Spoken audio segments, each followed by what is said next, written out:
तो चलिए बिना किसी देरी के मूवी शुरू करते हैं। मूवी की स्टार्टिंग में हम एक फेमस आर्कियोलॉजिस्ट प्रोफेसर राव को देखते हैं, जो अपनी किसी रिसर्च के लिए लाइब्रेरी में लॉर्ड कृष्णा की एक काफी पुरानी बुक को आकर पढ़ते हैं, जिसके अकॉर्डिंग कई हजारों साल पहले द्वापर युग में जब श्री कृष्ण जी को किसी ने उनके पैर के अंगूठे पर तीर मारकर मार दिया था, तब उनकी संपूर्ण द्वारका नगरी समुद्र में समा गई थी। तब कृष्ण जी ने उद्धव को बताया था कि आगे आने वाला युग कलयुग है, जिसमें इंसान खुद ही एक दूसरे के दुश्मन हो जाएंगे और उनके दुराचारों से दुनिया संकट में आ जाएगी। इसीलिए लॉर्ड कृष्णा उद्धव को अपने पैर का एक कड़ा देते हैं, जिससे कि कलयुग में आने वाली महामारी जैसी बीमारियों से लड़ा जा सकता था, पर इसे सिर्फ योग्य व्यक्ति ही पा सकता था। और यह स्टोरी उस बुक की जिन पृष्ठों पर लिखी थी उन्हें प्रोफेसर राव फाड़कर अपने पास रख लेते हैं। वहां से निकलने के बाद प्रोफेसर राव का कुछ लोग पीछा भी कर रहे होते हैं।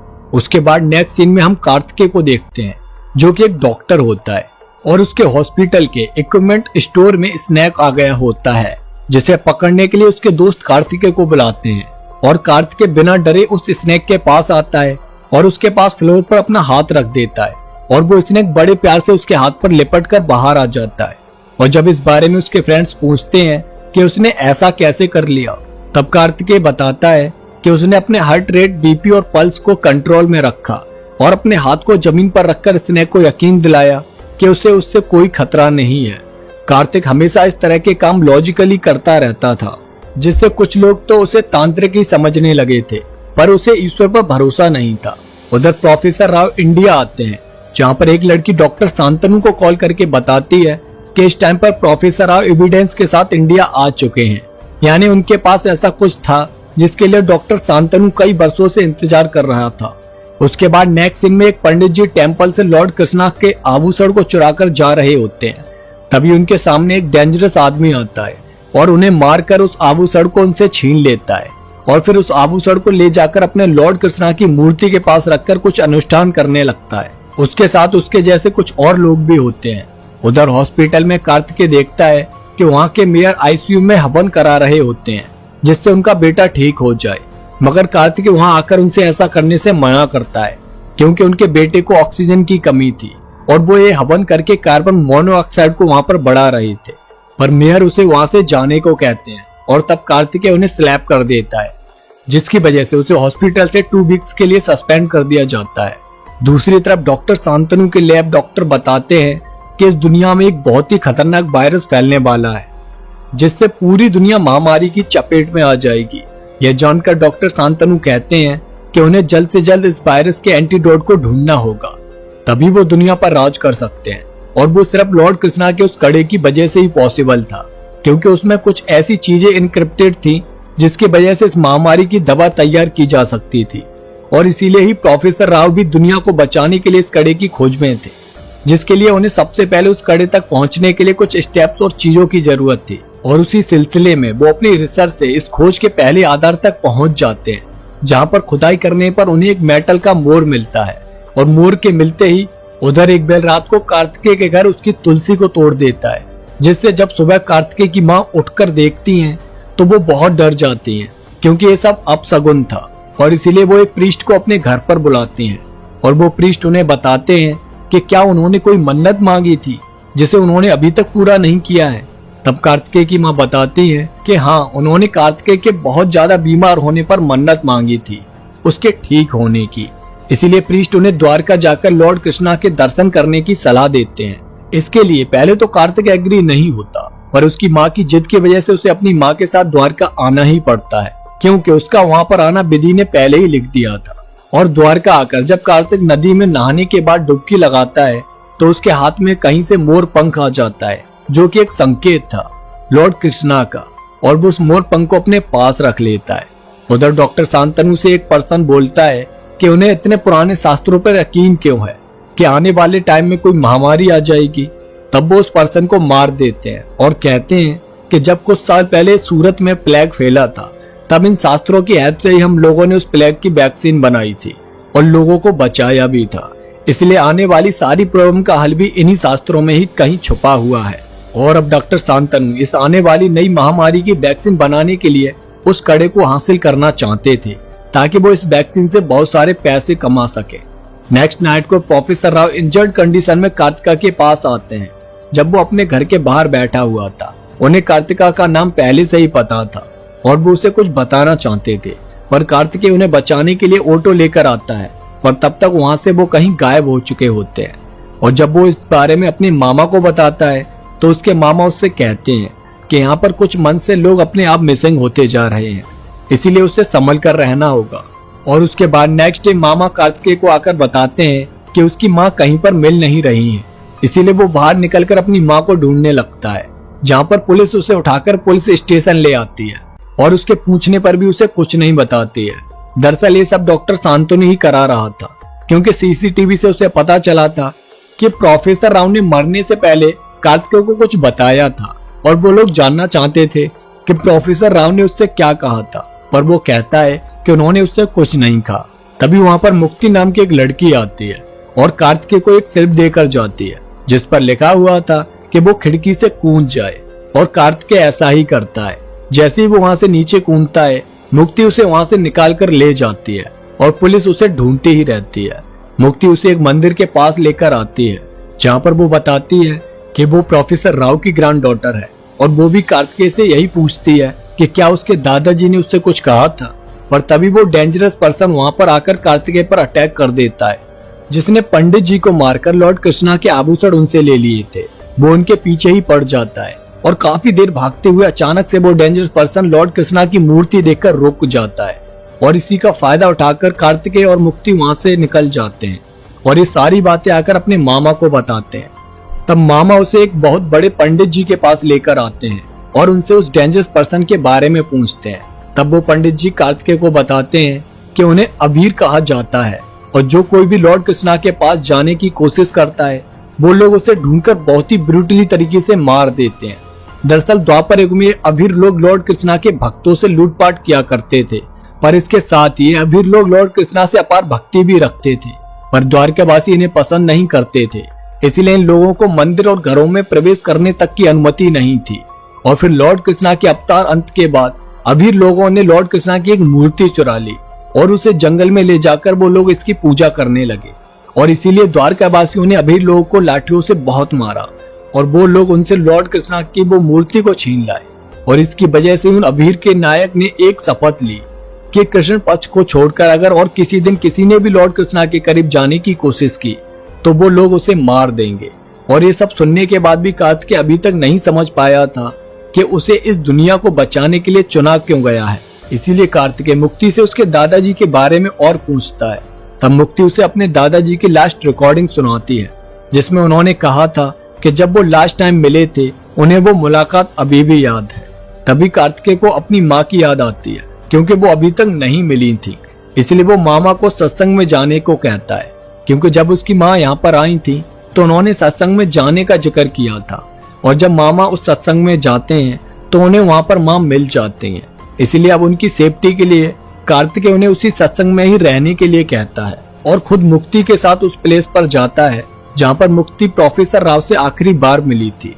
वो घर काफी पुराना था और पिछले 5 साल से वहाँ पर कोई नहीं आया था, और जब कार्तिकेय, मुक्ति और मामा वहाँ पर जाते हैं तो उन्हें वहाँ पर वो ही पृष्ठ मिल जाते हैं जिस पर उस कड़े के बारे में जिक्र किया गया था, और आगे लिखा था कि उस कड़े को पाने के बाद उद्धम ने उस कड़े को कहीं छुपा दिया, और उन्होंने उस तक पहुंचने के लिए कई आधार से गुजरने के बारे में उसमें लिखा था। कलयुग में कई सारे राजाओं ने उस कड़े को खोजने की कोशिश की, पर कोई भी वहां तक नहीं पहुंच पाया। पर पल्लव वंश के आखिरी शासक सूरवर्मन ने उस कड़े तक पहुंचने का एक सुराग निकाल लिया था, पर उसके बाद उस तक पहुंचने के रास्ता वो ढूंढ नहीं पाए। सूरवर्मन ने अपनी इस खोज के बारे में एक ग्रीक बुक में लिखा था, जिसका आधार उन्होंने एक मेटल की मोर की प्रतिमा को बताया, और प्रोफेसर राव ने 30 सालों की रिसर्च से उस मोर की प्रतिमा को ढूंढ लिया था, और फिर उन्होंने उस मोर की प्रतिमा को कहीं पर जाकर छुपा दिया, और उन्होंने जहां पर वो प्रतिमा छुपाई थी वहां तक पहुंचने का सुराग भी उन्होंने इसी रूम में छुपाया था। तभी कार्तिकेय की नजर बॉल पर लगे आर्टिकल्स पर पड़ती है, और उन आर्टिकल्स के बीच में एक बहुत बड़ी प्रतिमा लगी हुई होती है। उसे देखकर मामा बताते हैं कि ये तो कृष्ण तालाब की है, और उन्हें पता है कि ये कहां पर है।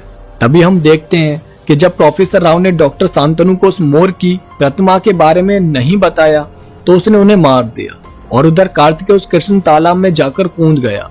जहाँ से उसे थोड़ी देर ढूंढने के बाद वो मोर की प्रतिमा मिल गई। अब उनके पास उस कड़ी तक पहुंचने के लिए पहला आधार मिल चुका था।